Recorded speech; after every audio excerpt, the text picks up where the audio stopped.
Hi everyone, it's Kiki. Whether you are a regular or this is your first time here, welcome. I've always been captivated by the Scarlet Valkyrie aesthetic, that perfect mix of battle-worn textures and royal elegance. Today, I'm showing you how I created a three-piece ensemble featuring a custom mermaid line silhouette. I wanted to give this warrior look a more elegant, high-fashion shape, and I'm so excited to show you how it came together. This set is all about the high fantasy feel. We have the lace linen inner dress, the texture over top, and my absolute favorite part, the heavy suede cape with golden applique details. I've drafted this entire look into a sewing pattern set, so you can use these pieces for your own builds or as a base for your favorite rod blossom warrior. Let's dive into the fabrics and the gold work.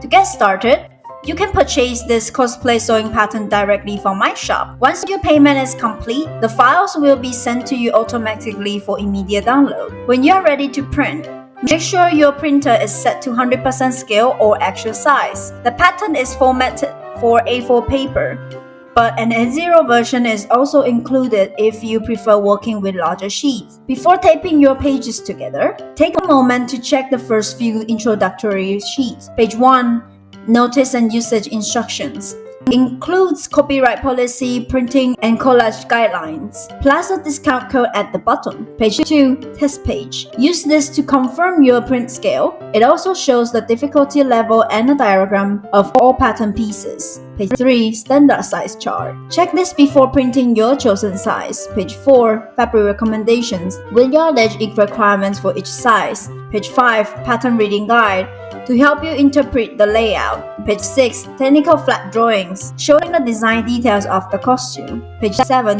Material List and Budget Planner, a new page where you can organize supplies and costs. Page 8, Assembly Overview, a general construction order to guide your workflow. This is a reference, not a full tutorial. Once you've printed all your pattern pages, here's how to assemble them. 1. Trim off the blank edges for easier alignment. 2. Match the markings and carefully tape the pages together. 3. Cut out the pattern pieces along the dashed lines. 4. Double check that your pieces match the layout shown on page 2. And that's it! With your pattern printed and assembled, you are ready to move on to cutting your fabric and sewing your very own Scarlet Valkyrie. I can't wait to see your masterpiece come to life!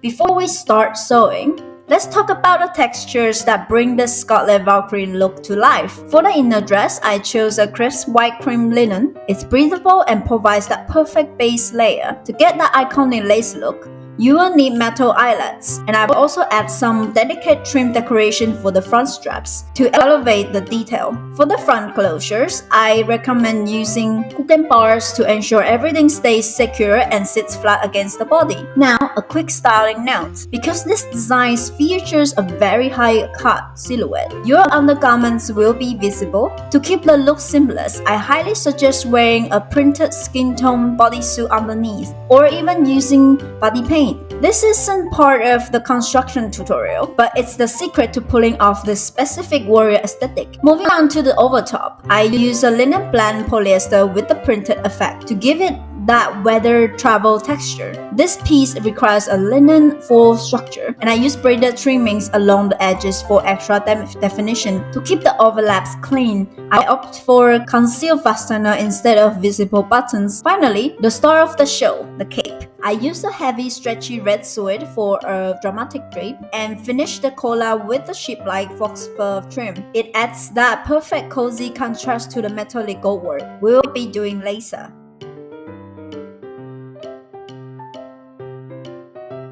Before we head to the sewing machine, let's talk about the commitment this project takes. I've rated this build on a scale of 1 to 10 to give you an idea of what to expect. For the inner dress, I'm giving it a 6 out of 10. The construction is straightforward, but the eyelet placement and that high-cut mermaid fit require a bit of patience to get that tension right. The overtop is 5 out of 10. It's mostly about managing the volume of the puff sleeves and ensuring your lining sits clean with those concealed fasteners. As for the cape, it's also a 6 out of 10. Primarily for the time investment, the gold applique and embroidery patches are heart of this look, but they do take quite a bit of focused work to get that royal finish. Overall, I would rank this as a 7 out of 10 costume project. It's not overly complex for an intermediate maker, but it definitely rewards those who take their time with the details.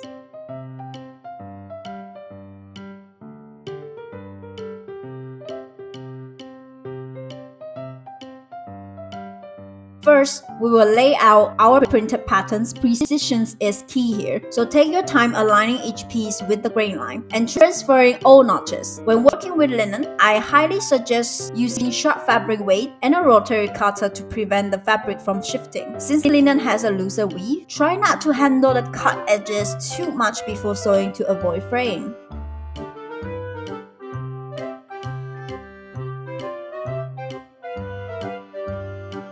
To give the front some structure, apply interfacing to stiffen the bracket panels.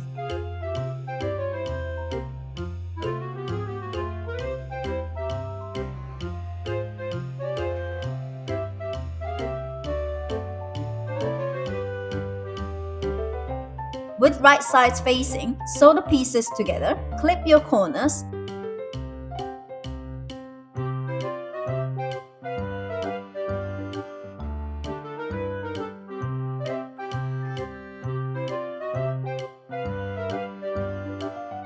and flip them right side out. Give it a crisp press with the iron to set the shape and set these aside for later.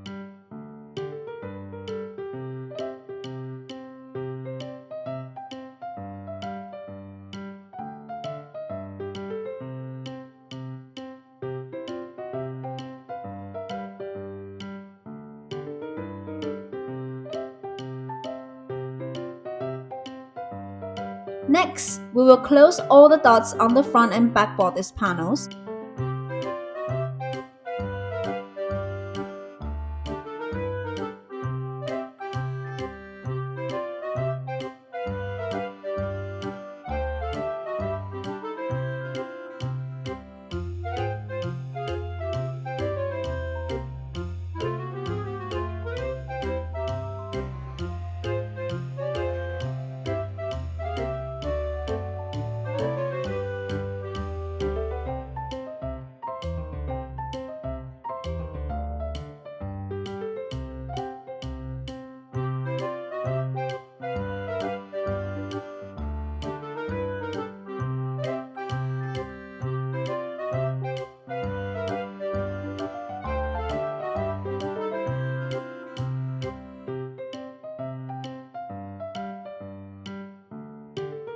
I like to overlock my dots to reduce bulk and keep the inside clean.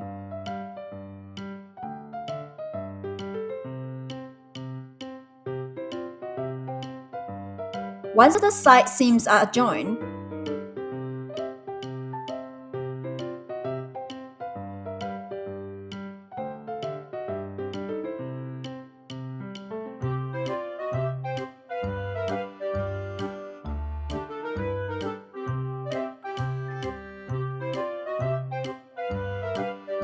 attach your prepared placket panels to the center front.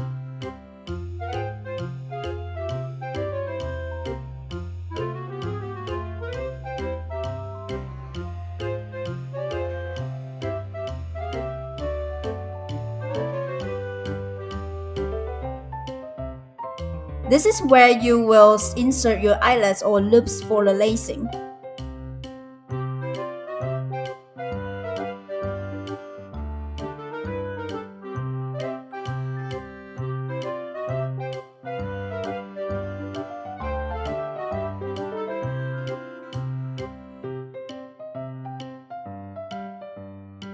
After seaming the center back,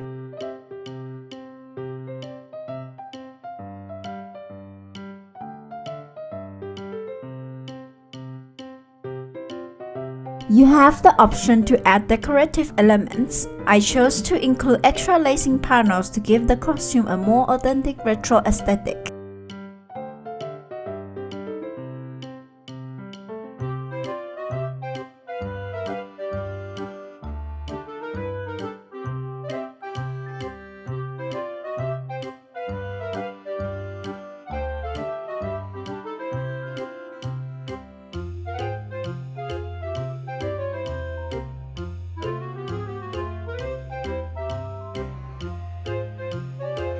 For the edges, I'm using 2-inch wide bias bands cut from the same linen.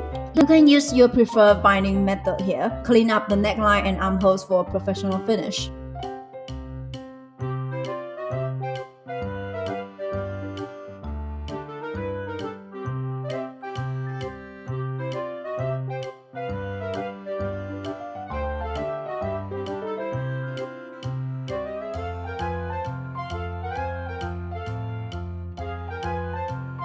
Don't forget the straps. Cut a long length of bias binding to create the lacing. I suggest making your straps at least 1.5 to 2 meters long. This gives you plenty of length to play with different lacing styles and adjustments.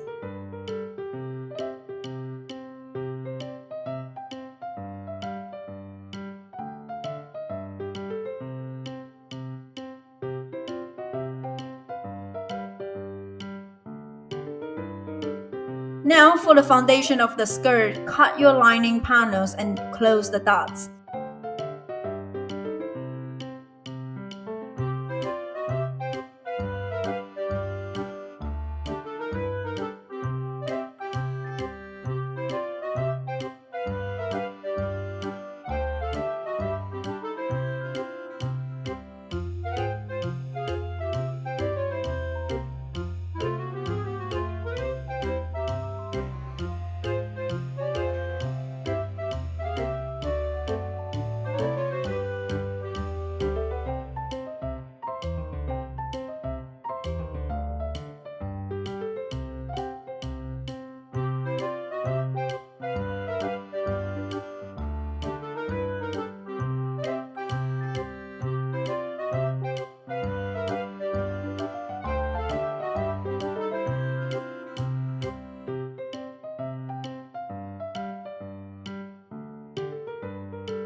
I find it's easier to hem each panel now before they are fully assembled.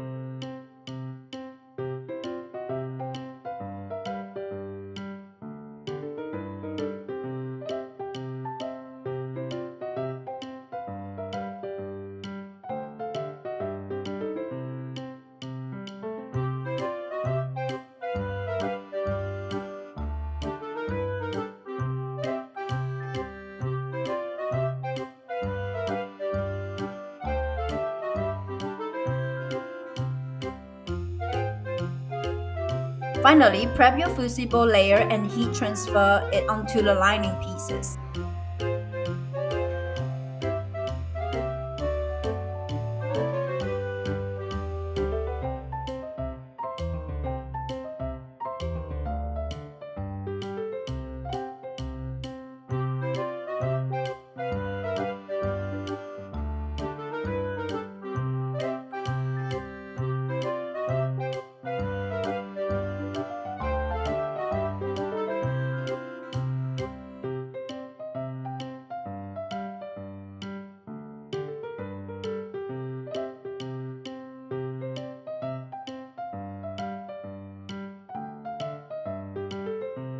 The mermaid line panels are quite large, so double check that grain line alignment before you cut.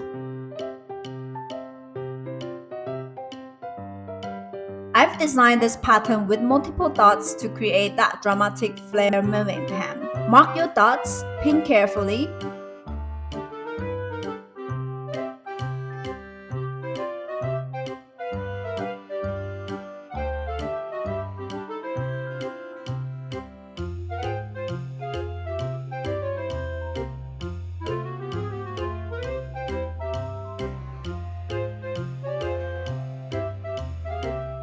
and sew them close before finishing the hemline.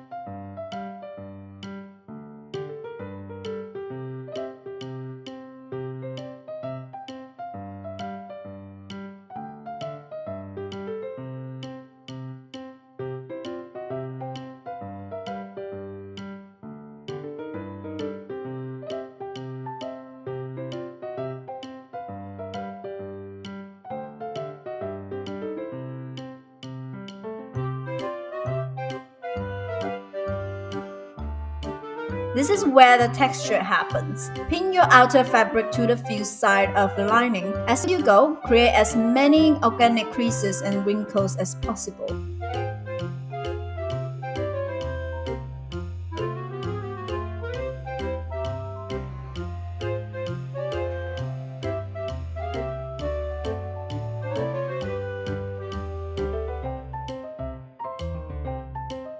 Then iron fuse the layers together.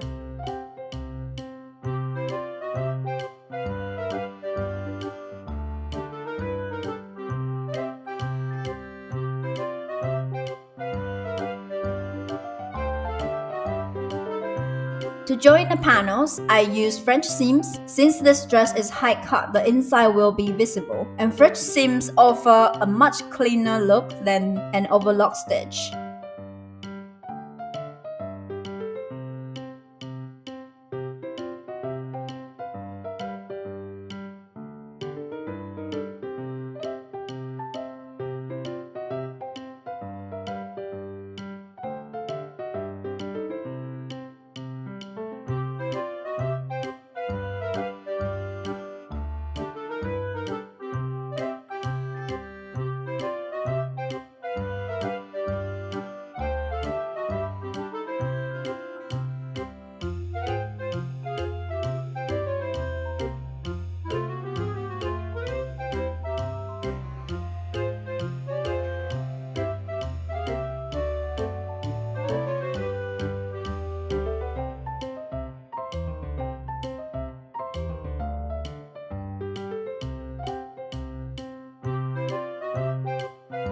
For the area below the knee, simply iron press the fabric to define the creases. One of the best things about using a polyester blend linen is how beautifully it holds a heat-set wrinkle. It adds so much character to the final look.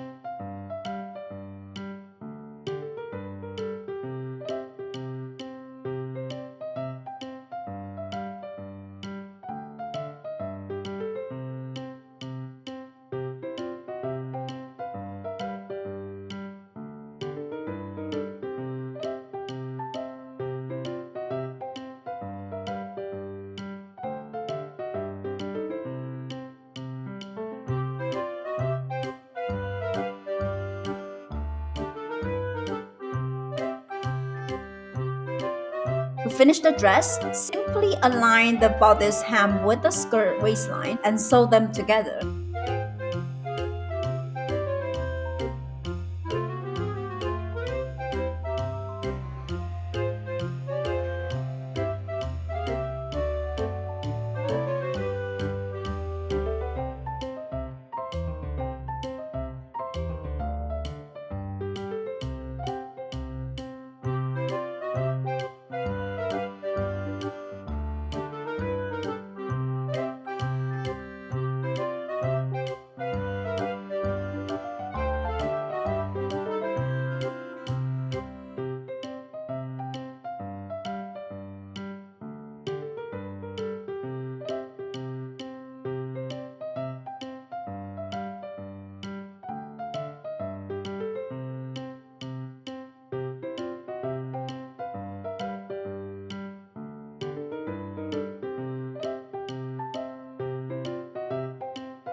To finish the underdress, we are adding the decorative details. I chose a metallic silver trimming to highlight the skirt's opening. I also added 2 extra lengths to match the 6 lacing points for a cohesive look.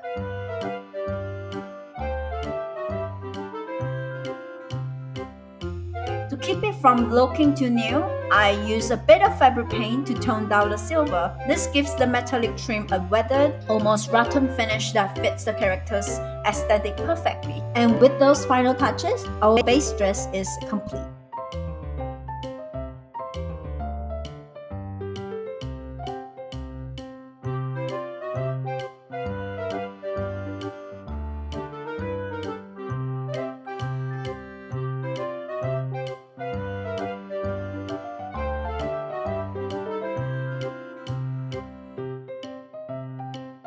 Now let's move on to the tunic top. Just like before, we will use our patterns to cut each piece, ensuring everything is perfectly aligned with the grain line. When cutting your linen blend polyester, Keep in mind that these fabrics can be a bit slippery compared to the pure linen. I recommend using extra fine pins or a fresh blade on your rotary cutter to avoid snagging the fibers. For the lining, try cutting it slightly smaller than the outer fabric, about 1 to 2 mm, to ensure the edges roll inward neatly once finished.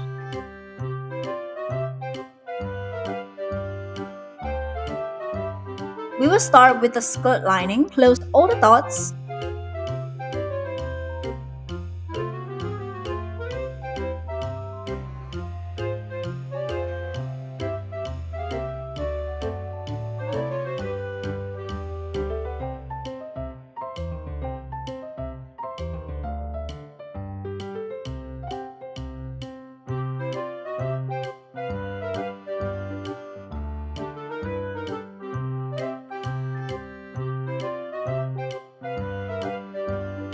Then join the side seam to create the base structure of the tunic's lower half.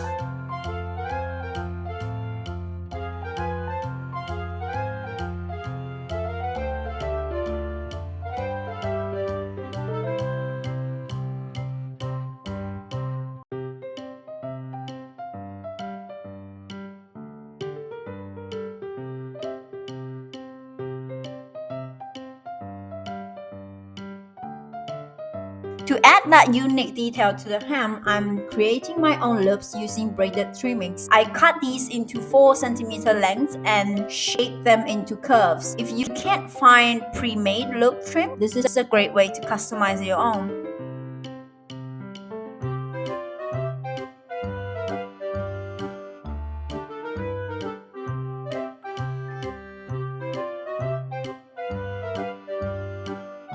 Once they are ready, pin and secure them directly onto the skirt lining panels.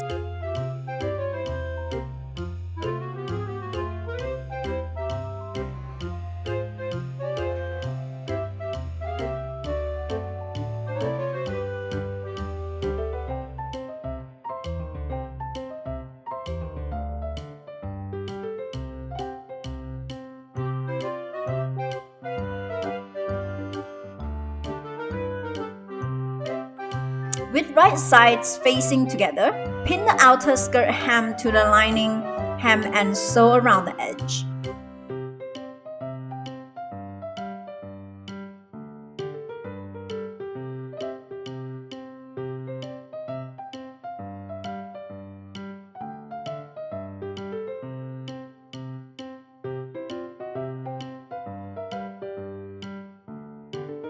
Flip it right side out and add a top stitch to the trimming. This looks great and keeps the hem extra secure.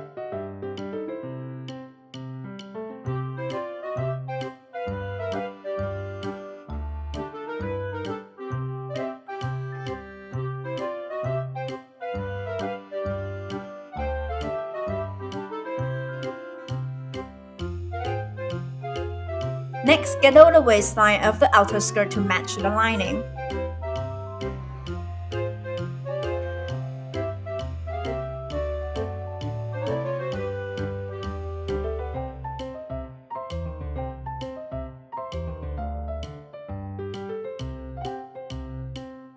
I personally like to iron press these gathers flat to create a pleated effect, but you can leave them puffy if you prefer more volume.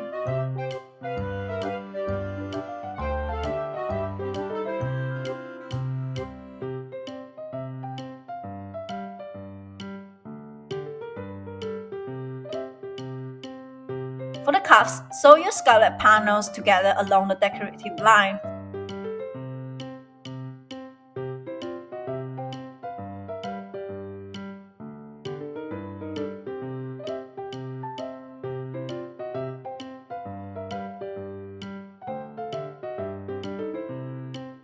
Trim away the excess seam allowances. I actually used a heat seal method to prevent fraying here, but you can use whichever edge finishing method you prefer.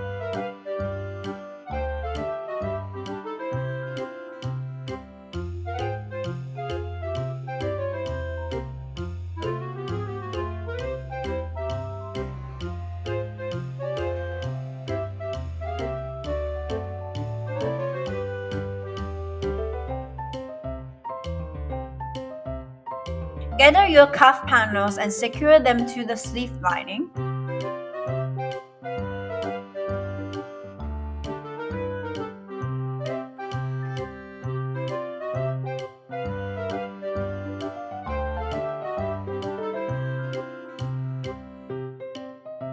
Next, gather the width of the outer sleeve and pin it to the same lining.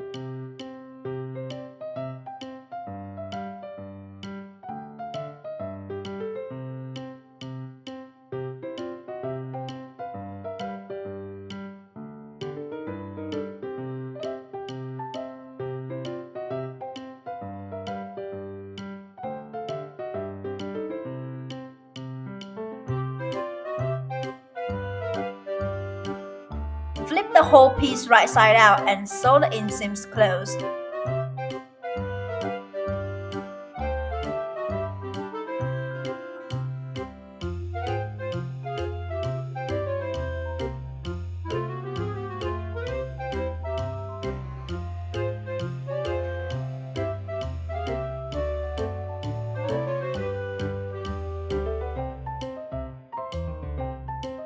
Finally, pin and gather the top edge to the armhole line and set these aside.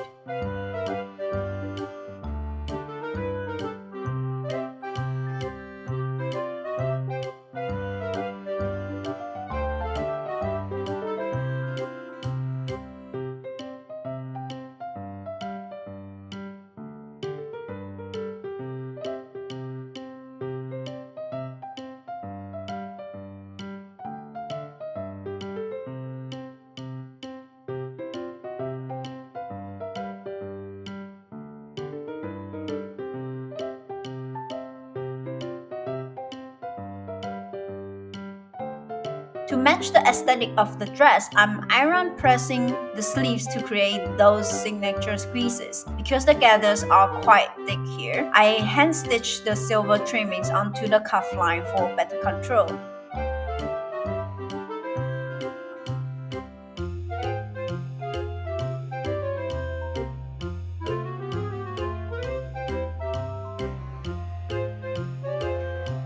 Don't forget to use your fabric paint to tone down that silver so it matches the weathered look of the underdress.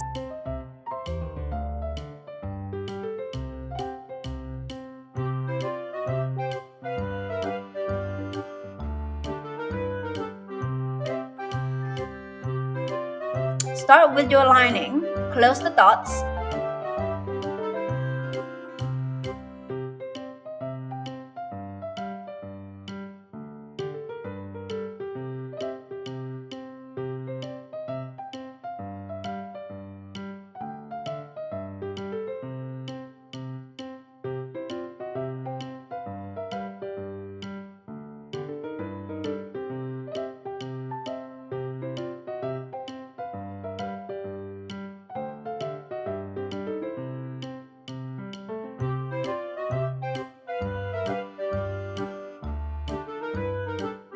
Then join the side and shoulder seams.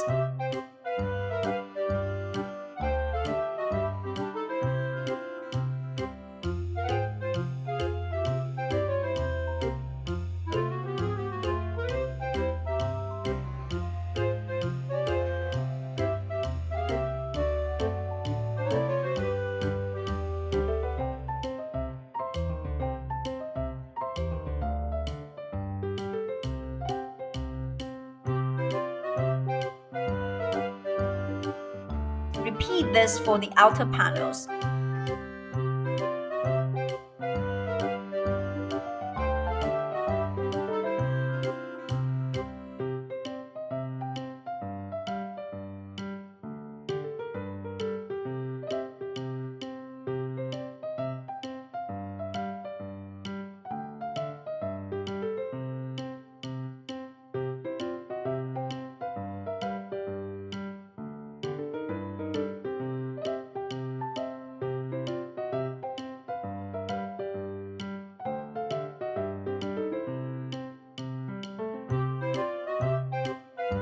Now attach the outer bodice to the skirt waistline with plenty of gathers. To keep the inside clean, I use a sandwich seam to attach the bodice lining.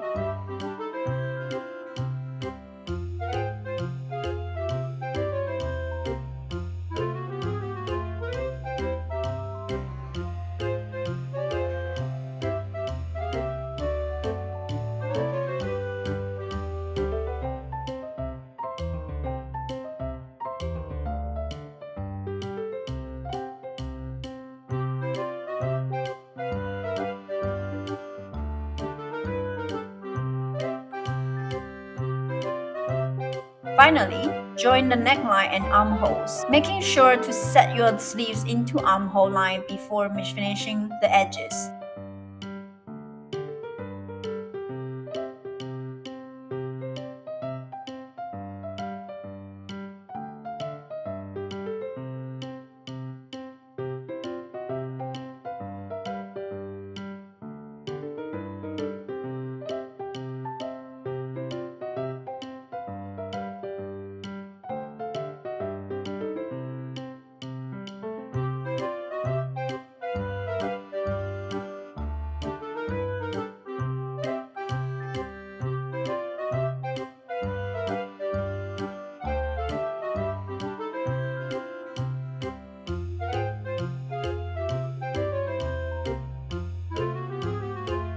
To finish the tunic, we will bind the neckline with the long strip of bias tape.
Add a concealed fastener to the overlap, and your tunic top is ready for the final layer.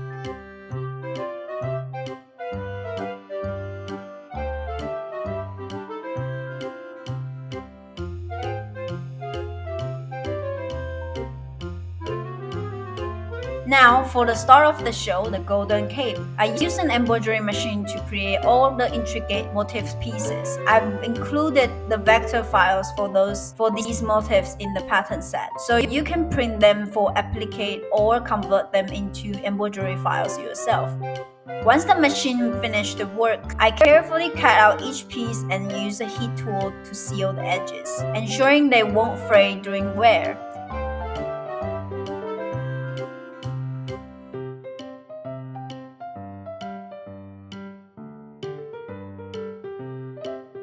Placement is everything here. I use fabric glue to position the gold pieces onto the red suede and let them cure overnight. To make sure they never budge, I iron press them down and add a final row of stitching around the edges for double security. This gives the cape that heavy royal weight.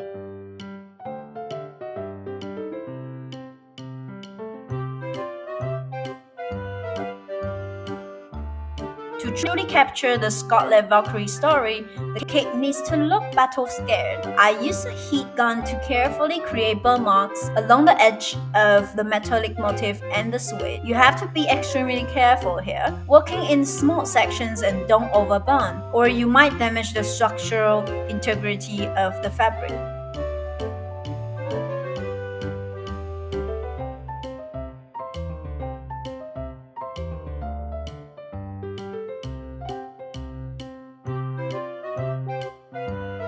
The weight of this cape is significant, so the shoulder panels needs to be strong.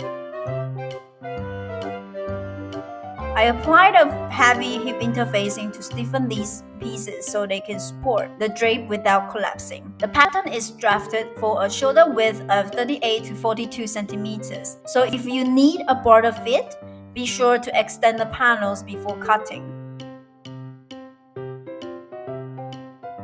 I use open seams here and finish all the edges with bias binding for a clean, professional interior.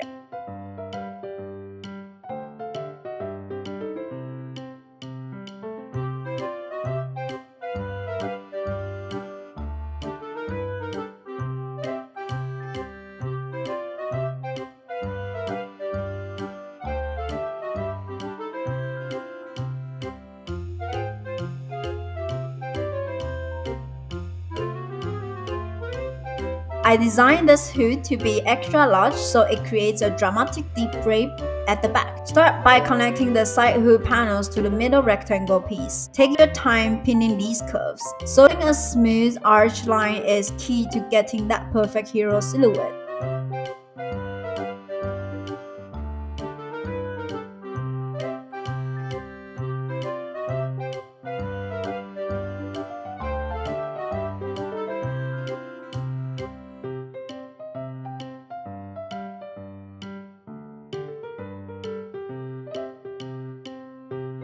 Next, we'll join the front drape to the side seams of the cape.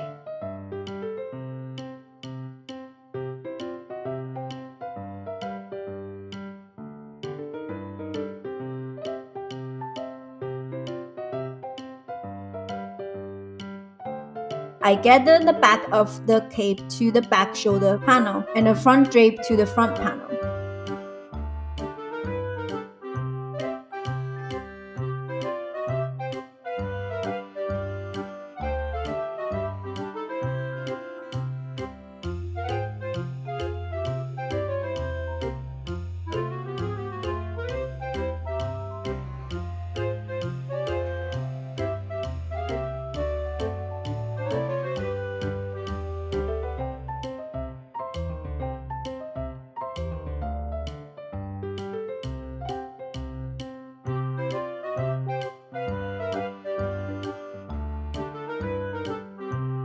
Before securing everything together, to finish the front detail, I added a gold band accent on the side.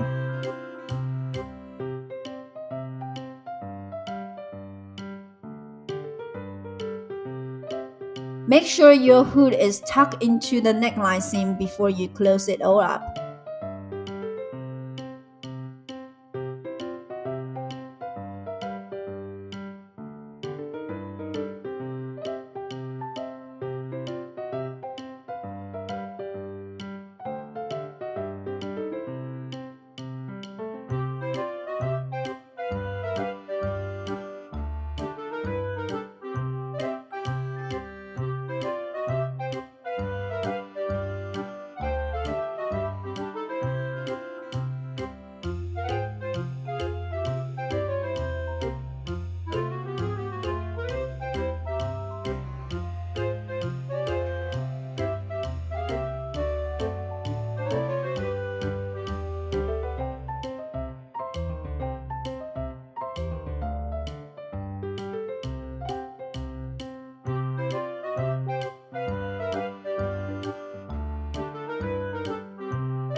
To complete the look, we're adding a loop of ship-like fox fur around the neckline. Because of the thickness of the suede and the fur, I chose to hand stitch this part. It gives you much more control to ensure a plush, seamless finish.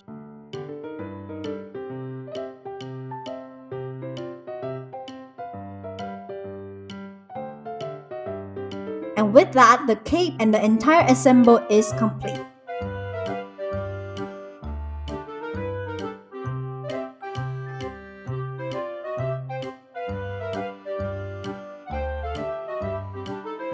And there she is, the Scarlet Valkyrie. Reimagined with the elegant mermaid silhouette, I'm honestly so obsessed with how the heavy suede cape drapes over those textures, weather layers. It feels like this outfit has its own story to tell, and the mermaid line adds that perfect high fashion touch to a classic warrior look. If you're ready to tackle this project yourself, remember that the full 3 pieces pad sewing pattern set including the embroidery vector files is available now in my shop. Whether you want to recreate this exact look or use the pieces for your own original characters, I can't wait to see what you create. Please tag me in your progress shots on social media. Seeing your versions of my designs is truly my favorite part of what I do. If you found this breakdown helpful, don't forget to hit that subscribe button and give this video a thumbs up. It helps me keep creating these deep dives into construction and texture for you all. Thank you so much for watching, and I'll see you in the next project. Happy sewing! Bye bye!